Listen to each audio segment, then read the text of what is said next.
Hey everyone, this is Aparna here from Rethinking Tech, and it is my absolute pleasure to introduce our next episode to you. This guest that I'm about to bring on is an expert in the field of all things governance, technology, and data. I decided to reach out to Stefaan Verhulst when I saw his article on the missed opportunity for the EU to invest in PeaceTech. Unfortunately, our society has become far too familiar with defense tech, especially in light of the recent NATO summit. Defense tech seems to be where all of the eyeballs and the wallets are focused. However, Stefaan and I explore what would happen if instead the world and the countries that are part of NATO focused those very same dollars on peace tech. I know some of you may be wondering, what is peace tech? We know defense tech is the militarization of technology, the investment in warfare, the investment in making your country stronger, as some would define it, versus peace tech is not something that we grow up hearing about. We don't know of any companies, the equivalent of a Palantir or an Anduril, that are investing in these peace technologies. So Stefaan walks us through how PeaceTech is the intentional use of technology to advance peace and support human dignity. So, why Stefaan? Stefaan is one of the most preeminent scholars when it comes to all things data and governance. So much so that he co-founded not one, but two think tanks. The first is located in New York City, where he is the co-founder of the Governance Lab, the GovLab for short. The second is the Data Tank, and it's in Brussels. I mean, I thought I had a bad commute, but he makes going between New York to Brussels easy. Kudos to him. He's also, in all his spare time, a research professor at the engineering school in NYU. He has spent decades focusing on this intersection of data, technology, and the ethical use of data. And I couldn't think of anyone better suited to come and talk to us and share his feelings about not only peace tech, but defense tech. In this episode, Stefaan and I talk about a wide variety of things as they relate to peace tech. They range from things like the educational foundation of what peace tech is, defining it and aligning on a definition, to determining whether we can actually see it in real life and what examples of peace tech may look like. We also deliberate whether peace tech or the investment in peace is easier or harder than the investment in war. Is society more likely to tilt towards war than they are towards peace when given the choice? Because candidly, technology is going to be used for both war and peace. It all comes down to determining where we'd rather focus those technological efforts. Anyway, for fear of giving away the rest of the topic, I will stop here, but please enjoy and remember to subscribe if you haven't already. Welcome, Stefaan. Welcome to Rethinking Tech. We're really excited to have you today. You and I met remotely a few months ago when we were both on the podcast of Humanitarian AI, but as I started looking deeper into your profile, I see you've been in this space for a lot longer than the word AI has been trending. You've really gone across the borders of the EU and the US, and I'm sure in your work have also seen much of the global south. Have you found, especially now having two very distinct units, one within New York and one within Brussels, a difference in the way that policies are viewed or the way that stakeholders receive a lot of the guidance you provide? Yeah, no, obviously it's a fundamental difference within Europe versus the US or the rest of the world with regard to how you go about governing technology. Typically within Europe, there's kind of an attempt to try to figure it all out and then impose a governance structure to steer it in ways that are aligned with what they call European values or within, of course, kind of the European community rules versus the US, which is far more experimental, kind of let's try it out and then see what works, which of course has pros and cons. I think the con of figuring out what works means that you might break many things, which of course is one of the kind of mantras within Silicon Valley of was one of the mantras within Silicon Valley. The con of trying to figure it out is that you might actually limit innovation or slow innovation. And so I think the ideal is to ultimately take both the bottom-up and the top-down kind of approach with a particular purpose in mind, which is really what kind of needs to be developed is that what is it that we want to achieve? Because without that kind of purpose, it's very hard to steer both from an innovation and a governance perspective. Very well said, especially because lately I feel like there's such a dichotomy that you can't have governance and innovation at the same time. And all talks of having one and the other together seem to be thrown out the window. It's like, no, you can't have governance because that'll get in the way of innovation. And if you have innovation, then you might hurt everything and then you won't be able to properly manage all of the data, all of the stakeholders, all of the people that are involved. So looking at it with both is something that I think a lot of governments are not properly evaluating. It's not one or the other. It's not a chicken or the egg. It's both of them at the same time. And I think this wonderfully comes through the topic that we have today. So taking a step back, I was originally drawn to bringing Stefaan on Rethinking Tech because he wrote a very beautiful and different piece when it comes to technology. He was speaking specifically to PeaceTech, which is something that we don't hear a lot. Unfortunately, what you hear a lot more is defense tech. What you hear a lot more is weaponization. But PeaceTech almost feels like a naive concept sometimes. So, Stefaan, I'd love to hear from you how you would define this somewhat obscure and maybe even misunderstood term. Yeah, and thanks for giving PeaceTech its time that it deserves. And so, yes, so for the last few years, I've been advocating that we really need to take peace seriously from a technology perspective. And PeaceTech is basically the intentional use of technology to advance peace and support human dignity. And typically what that has meant is that technology can be used to prevent conflict, both in terms of predicting what might happen so that you are actually have an early warning of potentially conflict that might emerge, but also preventing in terms of facilitating dialogue that is more healthy, that can support different points of view in a less confrontational manner, but also improve kind of the media or information ecosystem so that you don't have either misinformation or also limit hate speech that might fuel conflict as well. So that's kind of the first range of applications of PeaceTech, which is trying to prevent conflict from happening. The second is then, of course, anyway, how can technology be used during conflict? And here it's really about using technology to temper and address the human suffering that is unfortunately always a result of conflict and a result of war. And that involves how do we really respond to, for instance, increased migration flows that are typically resulting from conflict, and how can we do a better job in actually anticipating migration so that we actually know what services are needed, but also to help emergency relief agencies to respond to war, and how do we make sure that we have the right services at the right time. And then the third kind of PeaceTech applications are, of course, post-war, which is all about reconstructing societies, but also about dealing with post-war phenomena such as mines, for instance. People forget that it's not because peace has been negotiated that you don't have kind of kinetic effects from war that are still lingering, such as, for instance, mining. As you know, the majority of the mines in the world are still not demined, which creates all kinds of suffering. Now you can use technology like AI and drones, for instance, to actually improve demining and deal with kind of war post-conflict as well. But you can also, anyway, monitor peace agreements in a better way. You can also use technology to facilitate peace negotiations as well. And we've seen a lot of that already happening. And so all of this fits within kind of the broad concept of PeaceTech, which might, and as you rightly said, Aparna, might sound kind of naive. Now, it turns out that peace is almost harder than war because it is kind of a systems thinking that is required. And that's where I think the opportunity lies for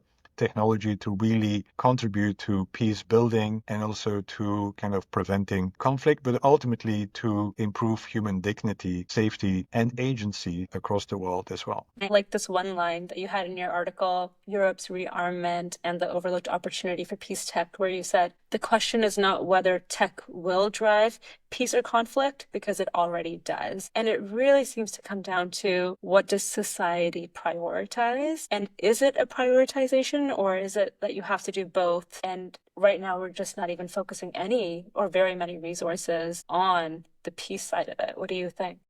Yeah, no, meaning, and that's anyway kind of the main argument in our latest article that appeared in Fast Company, which is that we are massively underinvesting in peace tech, right? Now, defense, as a result of kind of the current situation of insecurity and the current situation of kind of new conflict, defense is receiving a massive amount of investment at the moment. See this in Europe, where there is this massive rearmament, mainly as a result, of course, the threat of Russia, but also the US that is kind of pulling out of some of the commitments that they had in the past. And at the same time, in addition to government funding, we also see massive investment in defense tech by the venture capital world, mainly because of the well-known dual use concept, where technology that can be used for commercial or civil purposes can also be used for defense purposes. And that's actually where most venture tech are now kind of focusing on, because that's where there's massive return on investments in the current environment of insecurity and the current environment of massive funding for defense as well. And so if you look at that number, which is kind of massive, and it shifts every day, and again, now, anyway, when we speak, there's a whole discussion at NATO to have governments within the NATO alliance to increase their funding to 5% of GDP, which is a massive number that is going to be spent on defense tech and defense investments. What we see is that there's this massive number going into actually funding technology that can be used at the battlefield, but we don't have that investment in peace tech. And actually, it's totally underfunded. Most peace tech startups that I know are struggling to find investors. And if you think about the potential impact of peace tech versus defense tech, it's kind of a travesty that we are not taking it seriously. And which is why we have been suggesting for complementing the dual use approach to triple use, where investors should invest in companies or in startups that might have commercial applications, that might have defense applications, because frankly, it's going to be very hard for investors not to go that way, because that's where, unfortunately, the return on investment is being made these days. But why don't you also then invest in peace? And so that would be the triple use, where for each investment in one of those dual use environments, if you could add also a peace tech layer, let's say another 5% at a minimum that would go to peace tech applications, then you would massively create a new market of peace tech. And hopefully, as a result, you would actually have a more peaceful world as well, because we would have realigned our focus, because it's kind of a self-fulfilling prophecy, unfortunately, right? Yeah. The more you invest on defense, the more likely you will actually have war. Now, of course, I understand that quite often you do need to invest in defense for deterrence. I'm not a naive person, but unfortunately, as we have seen over and over again, if you have the weapons and if you have the tech, then quite often it's also more likely used. So if you actually have more technology that contributes to a more peaceful world, well, that might actually lead to more peaceful applications as well. And so we need massive new investment in peace tech. We need to rebalance the kind of prioritization of investors, both at the government level, but also at the private sector level as well.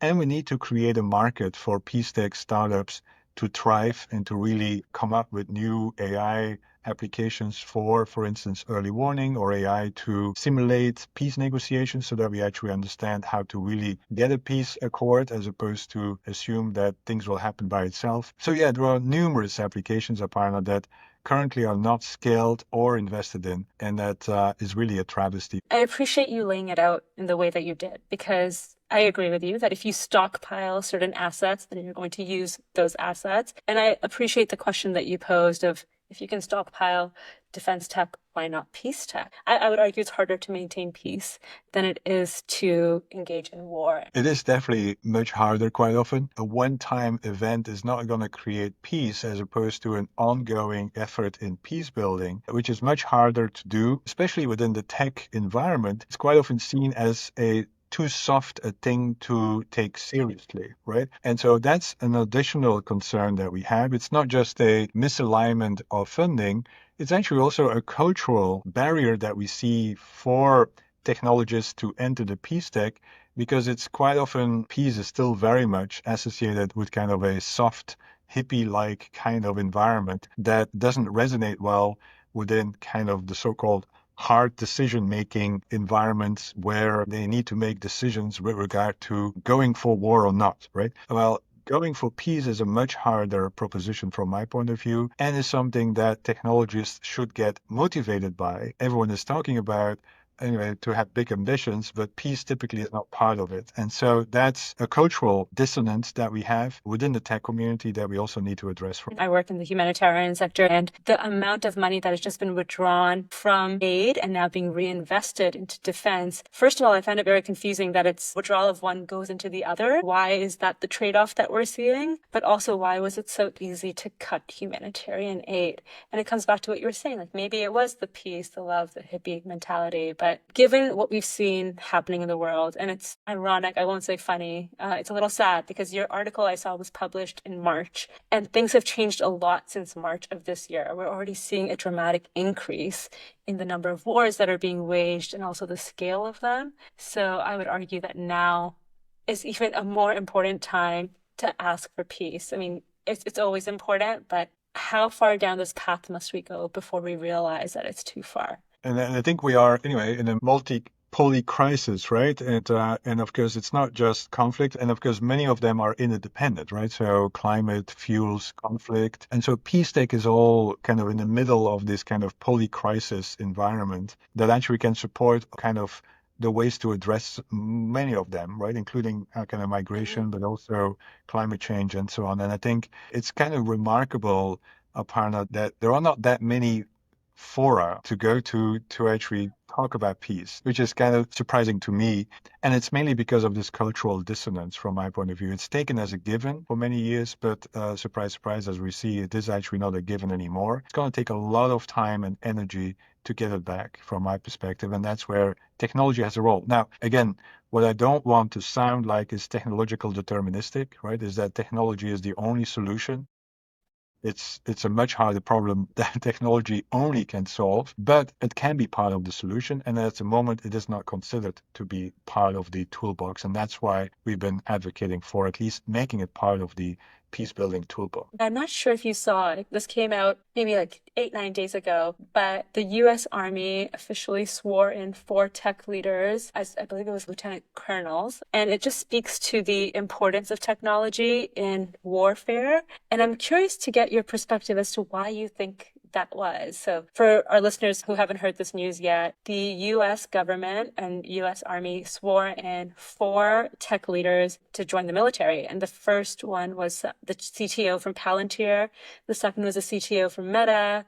The third was the chief product officer from OpenAI. And the fourth was an advisor at Thinking Machine Labs, a former OpenAI chief research officer. So seeing this diversion, not so much diversion of resources because they're very much keeping their day jobs, but now seeing them being integrated into the military and giving them positions that are so high up that many people never achieve that status. Do you think that this speaks to tech now even being more integrated into defense? And do you think we're now further away from peace? These are complex topics. And again, obviously, as Europe is currently also revisiting, you do need investment in defense as well, right? And you do need to have access to the best kind of people. And of course, there is a long-standing also military defense industry, right? That it basically has been there. So this is not, none of this is kind of very new. But of course, the tech component is kind of accelerated at the moment because of the importance of AI, because of the importance of kind of intelligence on the battlefield stage, right? And so, yes, it is interesting indeed that there is kind of stronger convergence with the tech industry and the defense sector at the moment. This is, again, part of a long-standing effort by the defense community to do so. I mean, just look at DARPA, of course, that has been there for quite a while, that actually led to the creation of the internet. but the internet was created for defense purposes, right? And so that was already kind of a clear indication that technology and defense and the military go hand in hand. We're seeing now, I think a lot of the advances in AI are going to be funded by the defense industrial complex probably. But as I've argued, why then also not take peace as kind of a priority, right? And again, anyway, if this would be an academic podcast, we could have a talk about different types of peace, right? Positive, negative peace, and so on. But ultimately, it's about preventing suffering from people and the planet for that matter. And we need to take it far more seriously as well, right? And the part of the problem with peace is that quite often there is also the only way to quite often engage within a kind of governance structure to engage around peace is through the security complex. There is kind of no place within the current governance environment except for perhaps some institutions in The Hague. But there is no place where peace actually, and yeah, of course, the UN was created to advance peace, although quite often it's forgotten that that was the initial intent. But there is quite often no place to actually have discussions about peace beyond kind of the Security Council or within government. And so that's part of the problem as well. It almost feels like a luxury to be able to talk about peace. And to your point that you made earlier, and you mentioned DARPA, but are there examples where you have seen peace tech implemented effectively historically? Have we ever been good at it, or has it been something that's always been an afterthought and something that society should be striving for, but has never actually been able to obtain? Yeah, well, we also had this Cruz Prize for PeaceTech, right? Which is the effort is to really call upon startups and technologists, academics, other organizations to really submit kind of their current efforts on PeaceTech. And we've seen many applications that are very successful, right? So it's not like we cannot do this. It has just not been scaled in a way that would have a broader impact. But yeah, it ranges from early warning systems that we currently can do much better to really understand what the current hotspots might be or emerging hotspots might be. And of course, that quite often is part of already the intelligence community, but we need to do this more in an open fashion. We need to also do it, everyone has access to it, and that we actually have adequate ways to then respond to those hotspots to actually deflate some of those conflicts as well. But we have seen applications where communities are reporting kind of areas of potential violence and ways to actually be more responsive to kind of potential conflict zones as well. Like Usha Hidi, for instance, has done amazing work in deflating conflict in Kenya following the kind of the elections, for instance. We have plenty of examples. Unfortunately, as I said, they never are taken seriously to actually invest in a more systematic way and in a more fashion that actually becomes the default and not just the exception of actually how do we go about kind of preventing conflict, right? And you also mentioned something earlier where you talked very briefly about ROI, and I agree with you. That's a big reason why these defense companies or tech companies typically don't focus on peace tech. But what if we change the model? And I'm just thinking out loud here. I mean, you've been in the industry for a long time, but instead of leaving it to tech companies to develop peace tech, would this be something that the UN could come in and do as a humanitarian organization? First of all, I think we need many organizations stepping in, and the UN should be one. And of course, the UN is doing a lot of work on peace building already, right? But they are even struggling right now to support their own peace building activities, right? Meaning, if you look at the kind of current funding crisis of the UN, where also peace building activities are kind of suffering, it's again, it's an indication that we are not going into the right direction. And I think absolutely the UN has a role to play, being kind of the only organization that actually manages to bring almost all countries to the table, right? There's no other forum that does so. Could have regional, of course, organizations that go that way. And again, depending on the kind of threat, is it a cyber threat? Is it a threat that involves ethnic conflict? Is it a threat that involves different types of conflict emerging from, for instance, scarce resources and so on, right? So there are different ways that we need to really start developing peace tech as well. But ultimately, we might want to, think about a new association as well that is specifically focused on peace and technology. And I think that would probably scale up the attention, right? Typically is that if you don't have, that's what I meant, is that where does it currently reside? And I don't see currently a real place where PeaceTech actually is kind of part of their mission, right? Now, of course, you have it within disaster response quite often. You have it within, anyway, it's a multi-pronged problem, but if there would be kind of a dedicated place or a few places, then that would definitely help, right? Stefan, you better be careful. You already have two organizations. There might be a third that's coming out of this. Sure. Yeah.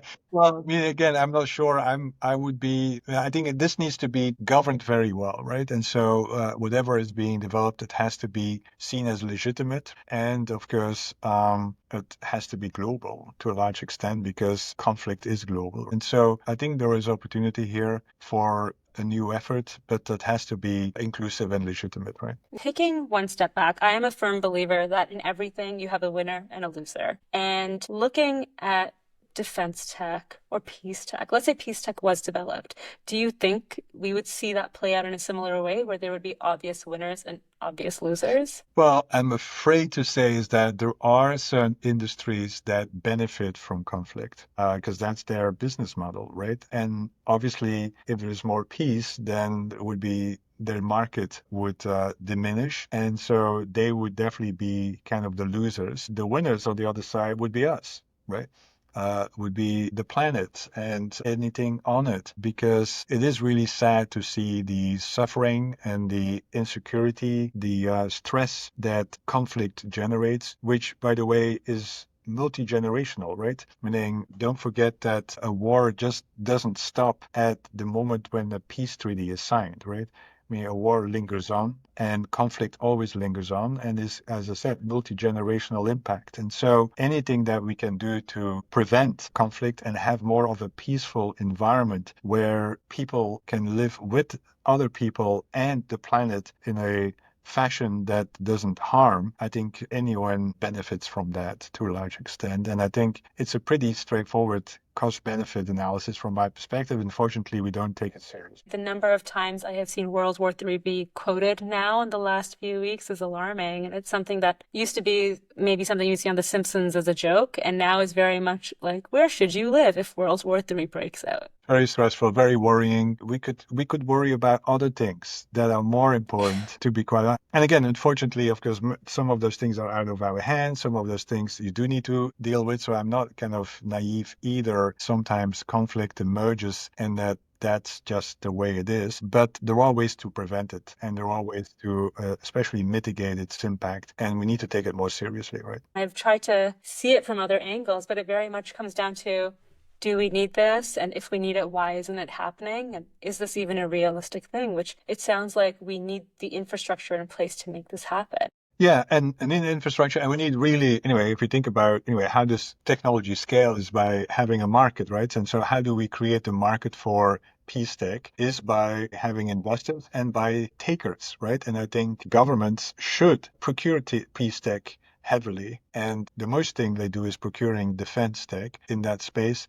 And so why is there no dedicated procurement line for peace tech? And I think that's like one market. And then there are other markets for peace tech as well that need to be created. And at the moment, there is, anyway, very limited, which also is why, anyway, in addition to investment, you actually need peace tech incubators to actually really steer startups and technologies to actually launch peace tech initiatives. There is no place at the moment to go for that. So all of this needs to happen from my perspective. And it would actually change the kind of the ecosystem and make it more a default than it currently is, right? We've talked a lot about peace tech. We've talked a lot about the infrastructure. And there's a few questions that we ask all of our guests before we let them go today. The first one is, what currently scares you about the tech and geopolitical world? Because there's never been a greater intersection. And what excites you? Think of it as opportunities that we could maybe explore. Yeah, well, meaning that's again coming back to kind of, unfortunately, the dual use of technology, right? Is that it can be used for good, but it can also be used for bad, unfortunately. And I think ultimately, of course, if we unleash kind of artificial intelligence in the space, and more importantly, when artificial intelligence becomes the tool to make decisions, so that it becomes kind of algorithmic decision making, my fear is that putting algorithmic decision making within a context of determining whether to go to war, that scares me. If algorithmic decision making is all about optimization for a particular kind of variables, then we could be in war very quickly. And so we do need to make sure that we have oversight of the technology that is being used, and especially the kind of the newer AI driven applications of technology within the space of military decision making. So that's kind of one big area. What makes me optimistic is, of course, that communities are stepping up and are also, anyway, working collectively towards getting a grip on governance, but also to really find areas where collaboration is still feasible, right? Because ultimately, PeaceTech is a vehicle to support cooperation and collaboration. And we've seen a lot of interesting developments in the collective intelligence space, in the collaborative space, that actually could be used as a counterforce to kind of the more kind of algorithmic decision making as well, right? I'm sure, especially in your work, you've seen a lot of it, and there's probably things that you're excited about that I can't wait to see come out Yeah, of your there's lab. no, anyway, there's, as I said, there's no, that's what we try to do with the Prutz Prize as well, is to actually feature what is actually promising, right? And because I'm a big believer in naming and faming as opposed to naming and shaming, is that, anyway, there are many organizations that are doing really interesting, very valuable work. Why don't we celebrate that and then also subsequently support that? And I think we need a lot more focus on kind of the peace tech environment where we name and fame good practice, and then hopefully inspire others to step in as well. You don't hear it enough, especially in today's environment, which is so focused on clicks and eyeballs. It's very much the naming and shaming and not the naming and faming. So I think I might steal that and use that for my own self, proudly steal it. Stefaan, what is one piece of advice that you'd like to leave our listeners with? It can be related to PeaceTech, it can be related to anything, the world at large, your favorite restaurant in New York, anything. I don't think I have much advice to give, but one area that, yeah, in addition to PeaceTech that we do a lot of work on is, of course, on how do you leverage data and how do you leverage AI. And so one big takeaway from doing that is that it's really important to reflect on what's the problem you seek to solve and what's the question you seek to address, as opposed to start with the solution. And so typically use Einstein's advice that who basically said that if I had 60 minutes to save the world, I would spend 50 minutes on defining the problem and defining the question I seek to answer, and then 10 minutes will be dedicated to actually answering the question, but at least it will be far more faster to then solve the problem as well. And so that's kind of what I always advocate for, is that we need more time defining the problem, not just jumping on solutions, right? And that's also, by the way, in the peace tech environment, we actually need to really understand what drives some of the conflict and how can we use technology to then address some of those. But you can use technology to do this kind of problem definition in a much better way as well. And so I'm not sure that's the most compelling or inspiring advice, but we need a lot more focus on problem definition. And then in the data space, we really need a lot more focus on questioning, because as a society, we are really bad in formulating questions. And so what are the questions that matter that we actually then should prioritize is something that we don't spend enough time on. Your Einstein is a pretty smart guy, so it's a good word to leave us Well, on. no one knows we actually made that statement, but it's kind of a good way to leverage. The last question that we ask all of our guests, Stefaan, is what topic would you like to see discussed next on Rethinking Tech? As you know, we're very much focused on the geopolitics and tech implications happening in the world. Who would you like to see come on to speak about it? Ooh, I have to think about that. Well, it would be interesting. Of course, it's at the intersection of tech and global geopolitics. I think it would be good to have an industry player to really reflect on what is their role in the current geopolitical space, right? And how do they define their role, and what are the values that are informing them within the kind of geopolitical space? Meaning, this has been, again, this is not new. In the last 20 years, technology has become a key geopolitical player, right? And the question then is, of course, what is their role? Do they need a foreign policy themselves? Who sets the foreign policy or geopolitical policy of a corporation? Does it make sense that they sit without any input from society? And so it would be interesting to see whether you can get an industry player reflect on that. And I would say just pick any, it would be a good start to actually have a broader conversation about foreign policy making by industry as well. Okay, thanks for the fantastic suggestion. We'll definitely keep it in mind. Stefan, it was an absolute pleasure having you. We know you're a very busy man between your flights and everything, but it was an absolute pleasure. Thank you so much. Thank you, Aparna.